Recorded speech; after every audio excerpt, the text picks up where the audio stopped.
Bonjour à tous, je suis Zarok et je vous souhaite la bienvenue dans le jeu de rôle Orgone.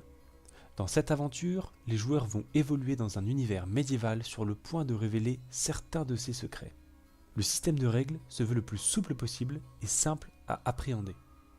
Tous les joueurs possèdent une fiche de personnage avec des points de vie et des points de confort.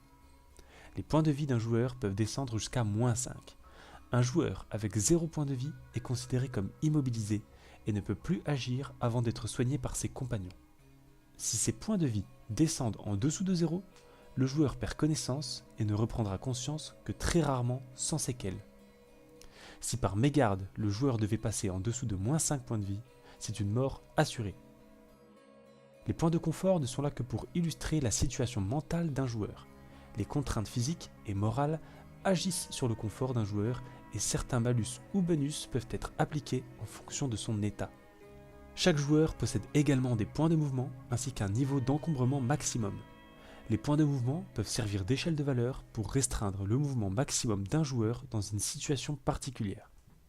Par exemple, dans un combat rapproché où toutes les actions se déroulent très rapidement, un joueur ne pourra que rarement se déplacer à plus de 3 mètres de sa position pour réaliser une action. L'encombrement, lui, symbolise la charge maximum que peut porter un joueur. Une épée représente par exemple 2 charges d'encombrement.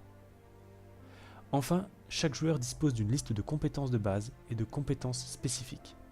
Les compétences de base représentent les actions réalisables et domaines de connaissances innés qui sont appréhendables par n'importe qui de façon intuitive.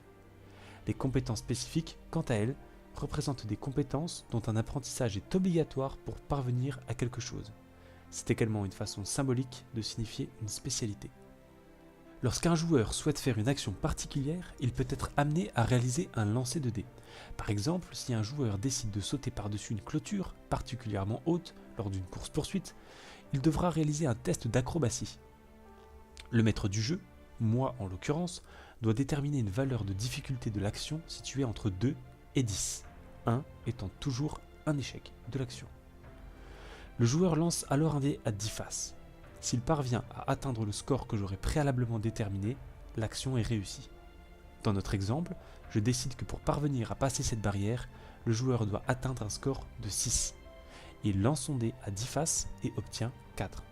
C'est un échec, et le joueur se prend le pied dans la barrière avant de se retrouver face au sol. Cependant, comme je l'ai expliqué juste avant, chaque joueur possède une liste de compétences de base et de compétences spécifiques.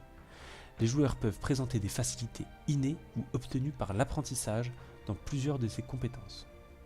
Ces dernières leur donnent un bonus lors des lancers de dés. Dans notre exemple précédent, admettons que notre joueur possède la compétence acrobatie et que ce dernier soit qualifié dans cette discipline. Le fait d'être qualifié lui octroie un bonus de +2 à son lancer. Le joueur lance son dé, obtient de nouveau un 4, mais ajoute cette fois le bonus de +2, obtenu grâce à sa compétence acrobatie. Nous obtenons 6, et c'est pile ce qu'il faut pour réussir. Le joueur passe alors la barrière sereinement. Les bonus attribuables dans chaque compétence varient de +1 à +4 selon le niveau de qualification.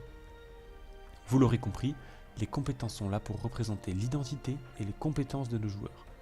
Vous aurez à loisir de les découvrir durant la partie. Les joueurs disposent également d'un dé d'action héroïque. Ce dé est à usage unique, et lorsqu'il est consommé, seul le MJ peut décider ou non d'en distribuer un nouveau. Ce dé permet d'ajouter +1 à n'importe quel lancer de dé de la partie. Il pourra alors venir soutenir une action vraiment difficile.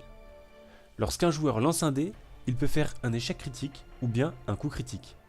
Cela symbolise une action particulièrement réussie ou au contraire un échec cuisant.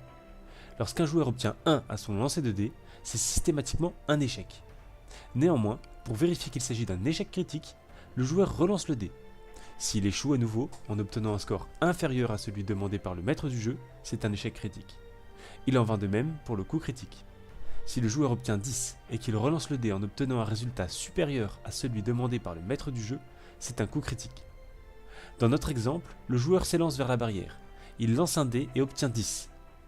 Il relance le dé et obtient 7, ce qui est supérieur aux 6 demandés par le maître du jeu.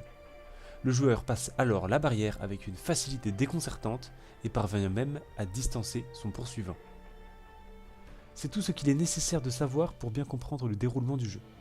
Tout n'est pas figé, et certaines règles peuvent être ajoutées ou retirées selon mes envies, et ce pour le bien de la partie. Ces ajustements seront détaillés au fur et à mesure. Je vous laisse sur ces mots en vous souhaitant un bon visionnage.